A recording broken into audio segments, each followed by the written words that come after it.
Now look, if you've played basketball, organized basketball at any level at some point in your life, there's certain tenets about the game that just never change, right? Like, your head coach is in charge of the timeouts. He has the opportunity to call a timeout, stop the game, reset the players, maybe give them a game plan or restructure how they're doing things or whatever. That's always in play. The head coach failed miserably at that yesterday. When the team was sitting there and they were going through that fourth quarter specifically, and they were buckling. You could see the team buckling. They just couldn't figure out their head from their ass. And the head coach seemed to not be able to understand the flow of the game and when to call a timeout, or when to stop the momentum that the Knicks had or whatever. Like, he just could not figure it out. For the life of me, I can't figure out why he couldn't figure it out. You know what I'm saying? And again, I preface this. I am not a Spurs fan. I'm not a Knicks fan either. I'm a Rockets fan, but just sitting here objectively enjoying the game with no rooting interest at all, I was so pissed off at the fact that he couldn't figure out how to slow this game, slow this tempo down, and just get his guys to get back to the core values of where they were at. Especially considering the fact that they had this lead, what should have been an insurmountable lead. I mean, the Knicks fans were out of it. I've never seen Spike Lee look more like, he already looks like a grandmother, but he was sitting there in reflection like, man, I don't think we're going to pull it out. He was sitting there just quiet, introspective, all of that. And then you just allowed the fans to just get back into the game by just doing numbskull stuff. And it's not just the head coach, it's the players. And I see this morning, I've been catching up on ESPN and all the other different networks that are, they're trying to figure out who to pick Knicks with. They're trying to say it's Wemby. It's trying to say it's De'Aaron Fox. De'Aaron Fox. Now, listen, I get it. De'Aaron Fox screwed up royally. As a point guard, he's supposed to be able to do, he's supposed to be the smartest person on the court. I'm going to just say it that way. He's supposed to be the most intelligent, player on the court, as far as just, basketball acumen and knowing what to do with the rock in your hand. That's still at the end of the game where it was 9 seconds on the clock. It makes no sense. You had a good defensive play. You stole the ball. You broken out. You're ahead of everybody. And you have the lead. All you got to do is just hold the ball. That's it. Let them come foul you, shoot your free throws. You have an opportunity to be up by 3. I heard an interview from De'Aaron Fox. He was talking about, man, I figured if I get the layup, then we're up by 3. If you get fouled and you hit the free throws, you're up by 3, but you burn the clock. So they still have to go, take a timeout, or if they're going to, if you miss the shot, then they got to go the length of the floor, which burns more time. It's amazing to me that thought process never entered his mind at any point during the play, or even just playing things out ahead of the play. You know what I'm saying? Just, you got to think ahead in the game. It's kind of like playing chess, right? But let's go back even further. I have never seen a team shoot so many rushed threes. And I can go back earlier in the series and say the same thing. Games 1 and 2 should have been won by San Antonio. If you really watch those games, San Antonio should have won those games. But it was little plays here, little play there, where it's just not intelligent ball. When you have a 7-5, and I know I'm old school, I get it. It's going to be a lot of the youngsters that's going to say, yeah, old school, the game ain't played like that no more. I get it. Trust me. I have acquiesced and said that, 7-footers are out here shooting threes at a normal pace. Okay, cool. But at some point, your 7'5" center, the biggest dude in the league, the most capable dude in the league at everything, can't be out there stepping back for threes when he can take a 15-footer, or he can even get to the rim in 2 steps. At some point in time, he's got to go and manage his play a lot better than what he's doing. And I get it, he's young, so he don't see the game the same way a lot of us that's been around for a long time have seen the game. But this is just nonsense, man. He stepped back to take 3 after 3 after 3. Now, the first half, the Spurs was shooting incredibly. And in fact, I was in the car, watching it on my phone. Don't tell the loss. But I was in the car watching the game on my phone. I got home when they had the 29-point lead. So I saw the systematic demise of themselves for that whole time that I was at the house. I felt like maybe I was jinxing them. I had to leave. But I'm sitting here watching this, and they would get long rebound, he'd chunk a three, they get the long rebound right back, and instead of just running time off the clock, even in the third quarter, just run some time off the clock, run a set play, you chucking up another three. What is the infatuation with shooting threes so frequently when you have a significant lead? I'm telling you, because this is not a game that goes on infinitely. It has a definite, a defined timeline.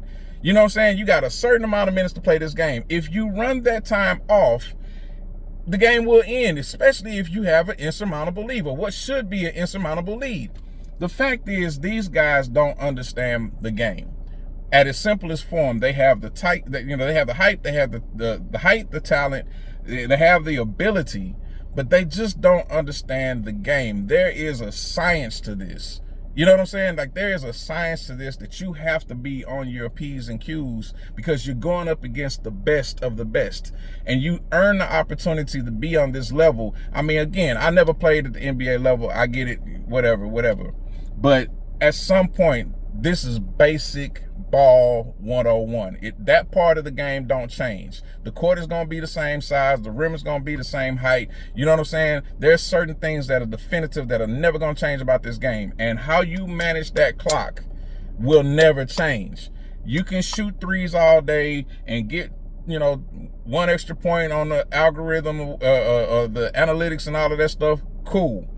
But how you manage that clock will never change. And how you manage that lead even more so will never change. It'll never let you down, man. I'm just, again, I'm not even a Spurs fan. I don't even know. I haven't shot a video in so long just because I haven't had the time or mental capacity or even the energy. I'm out here after a run. I had to go run this morning just to try to get the extra frustration out of my system. And I'm still charged up. You can imagine how charged up I was last night when the game finished. And I'm sitting here in the bed at night, like, as a lover of basketball and sports, I'm sitting here like, man, I cannot believe that they blew this opportunity so significantly with game 4 right there in their grasp and an opportunity to go back home 2-2. It amazes me. And I was talking to my homeboy last night, who's a big Spurs fan, lifelong Spurs fan, and he pretty much was like, yeah, they don't deserve to win. I mean, not that game, the championship. He was like, yeah, they don't deserve to win. He ain't giving up all hope. I was just like, it reminded me so much of, like, and I can't remember all the particulars. Even though I was at this game, I've kind of scrubbed my memory of that moment. But it reminded me of when the Rockets were playing against Golden State and they shot up all of those consecutive three-point shots and was missing. And at no point did it ever register to anybody, stop doing that shit.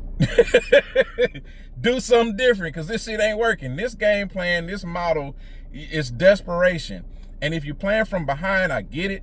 But if you're not playing from behind, it is inexcusable to just keep chunking shots and not run set plays. It's inexcusable to keep chunking threes and not try to get something where you can see the ball go on the rim, or try to drive and get fouled.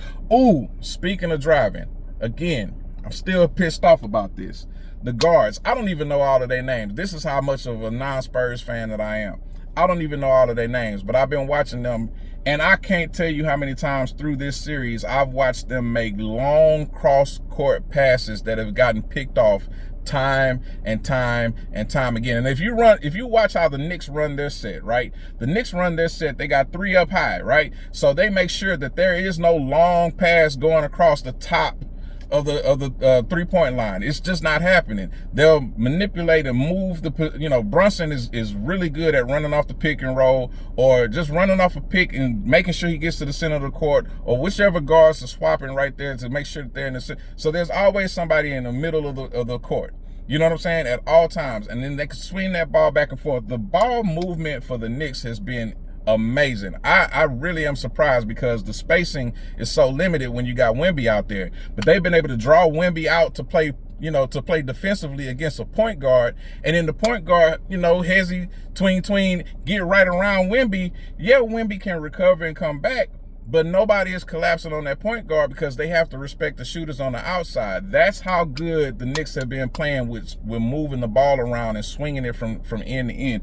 It's been it's been amazing to watch them. Even when they are shooting poorly, they don't give up on the game plan. The game plan stays the same. And that's a shout out to Coach Mike. He's doing a great job with just keeping them in the framework of it. But that shows you the experience, the difference in experience between one head coach who's done this before, and he's not shaken or stirred by the way the results have been going, versus another head coach who, I mean, by all accounts, I mean, he's the head coach.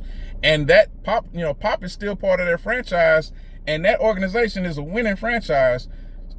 That recipe should be in the mix for the Spurs. They should not have this type of loss on their resume ever. With that type of pedigree and all those championships, this should not be a hallmark of any history of theirs. Maybe prehistoric history, but not current history. It wasn't good basketball, man. It just wasn't good basketball. I don't care what nobody say. I'm old, I don't know shit, whatever. I don't care. What you saw yesterday was deplorable management of a win. I mean, literally, what my boy Mark Vandermeer used to say, they stole defeat from the jaws of victory. Like, that was deplorable management of a game plan. Or if they had a game plan at all, it felt like they just rolled the ball out there. I mean, again, man, how many times are you going to drive to the paint and then jump with no plan on if you're going to shoot a free throw or if you're going to kick, and you get caught in the air with the ball with no place to go? Ooh! See, this is how it's hitting me. It keeps, all these different little moments keep flashing in front of me, because I don't have any plan with this conversation right now. This is literally off the top of the dome. I remember there was a dude that, I can't remember the dude's name. God dog it. But the dude was in trouble at the top, at the half court line. And he was getting ready to fall back across the half court line. And no fucking body thought to call a fucking timeout. He's leaning, falling back across the half-court line while he still has possession of the ball. And instead of anybody just saying, hey, timeout, timeout real quick, let's get this together, they allow my man to throw the ball all the way back down towards the Knicks bench and get picked off. And then the Knicks running back. It's just, what are you doing? You can't afford to have those type of plays. I mean, clearly you can't afford to have those type of plays, because they lost by how many points? 1. They had 2 opportunities after they gave up the lead to get the lead back and to still ice the game, and they blew it both times. After all of that, man, after all of those opportunities from 29 points up, and that's a fireable offense. If this was regular season, the head coach could have deserved to be fired, man. I'm just saying. If I was the owner or the GM of the team, I would be trying to fine everybody on the roster a few $1 million for wasting my damn time. What we paying y'all for if y'all not intelligent ball players, man? That's all I got to say, man. I'm done with this. I got to let this go. I got to go to work.